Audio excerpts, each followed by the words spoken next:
one is the story of Antichrist, which then of course bleeds into Revelation. So Antichrist first appears in Paul's letters, but then it bleeds into Revelation and becomes a kind of entire mythology of the future, which is incredible and continues to be incredibly powerful. But it's something that I think that certainly in the West, Christians have become embarrassed about. And the whole kind of supernatural superstructure of angels and devils and heaven and hell has become a kind of thing of mockery. So the viral video of Trump's spiritual advisor summoning angels from Africa, I mean, people just found it, hilarious. And I think that that's a problem for institutional Christianity. If all this stuff is seen as being, essentially risible, and even, I don't know what, bishops here in England, I mean, they'd rather steal from a poor box than talk about angels, I think, or devils. I mean, it's all, but I think that is, that is a crucial part of it.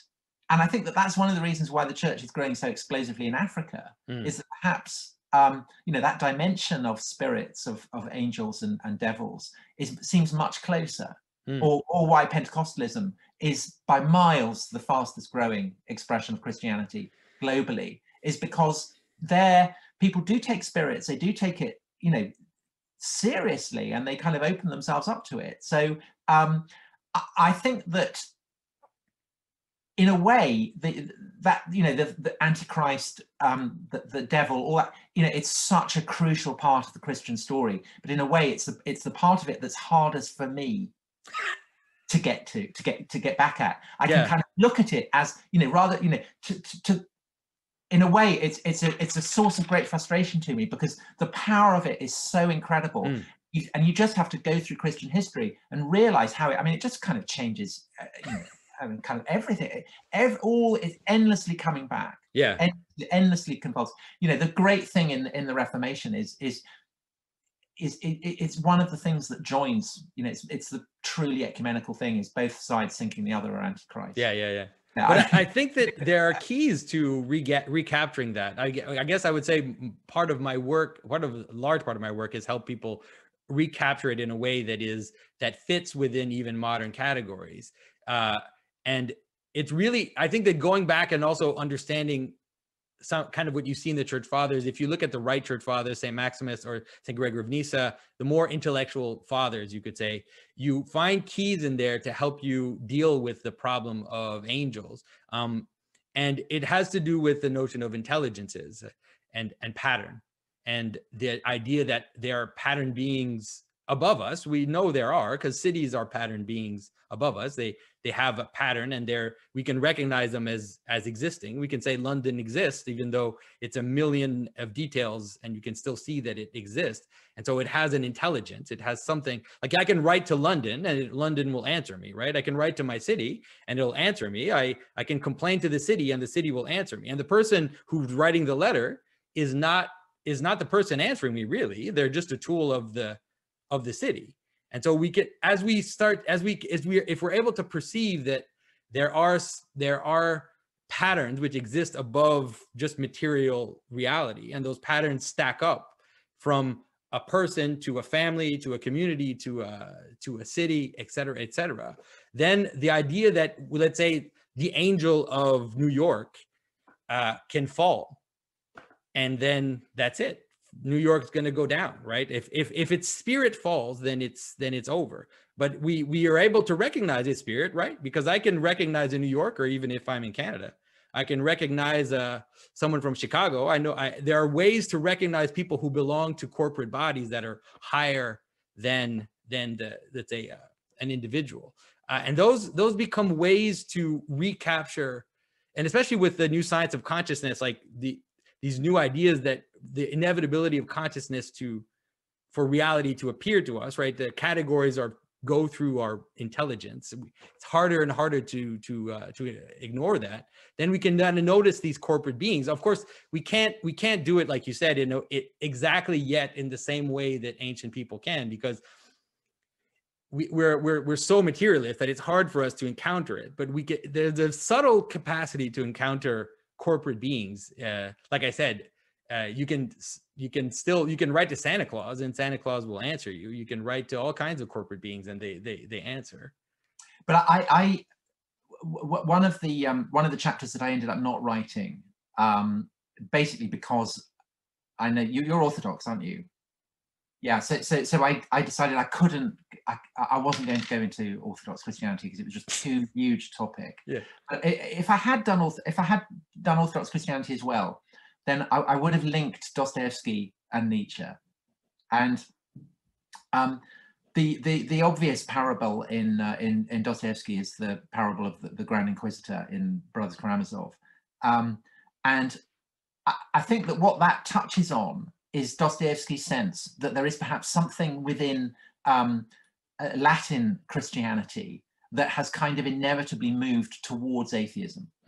That there's a progress within everything that has made Latin Christianity so dynamic and so incapable of staying still, that has ultimately kind of inevitably led to atheism, has inevitably led to Christ returns and the Grand Inquisitor locks him up. Angels are irradiated, devils are banished. We get rid of everything, and we end up with Auschwitz. With the Cold War. That Europe's experience of modernity is in a way shadowed by Western Christendom's suicide.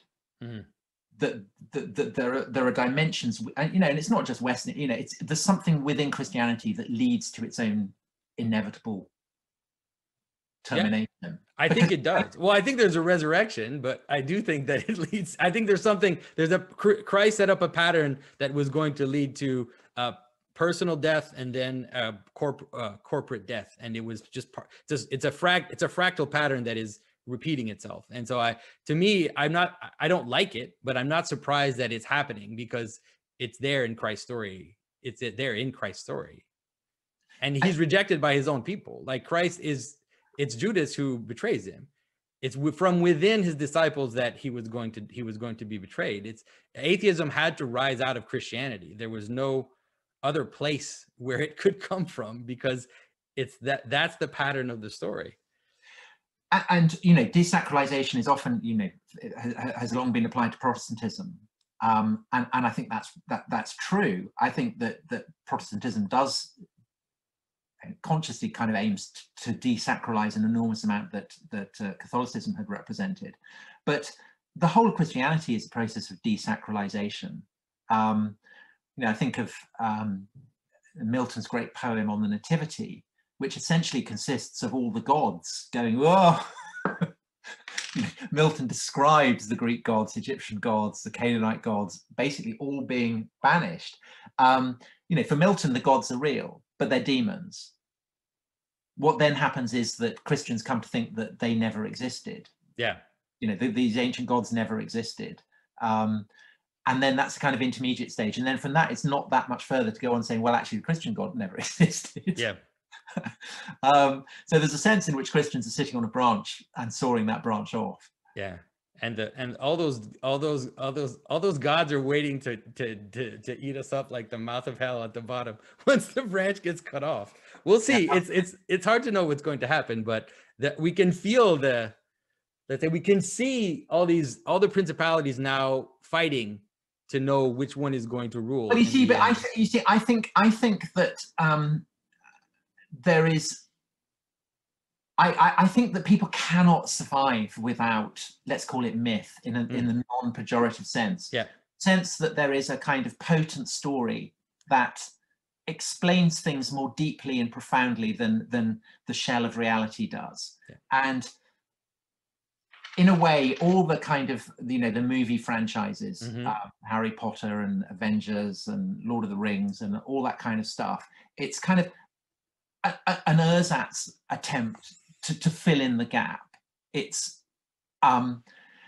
expressive of people's ache for the kind of story that the churches used to tell. Yeah. I don't think that the churches have the confidence to tell that story anymore.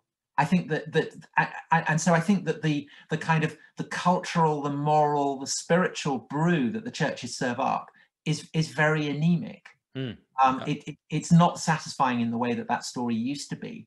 I think the same is also true of secular humanism. I think it's true of social justice movements. I think it's incredibly telling that social justice movements kind of, almost despite themselves, reach after the kind of gestures and displays and narratives that clearly demonstrate that they are deriving from Christianity. Washing people's feet, toppling statues, proclaiming that slaves have been brought into a promised land. All these stories, but because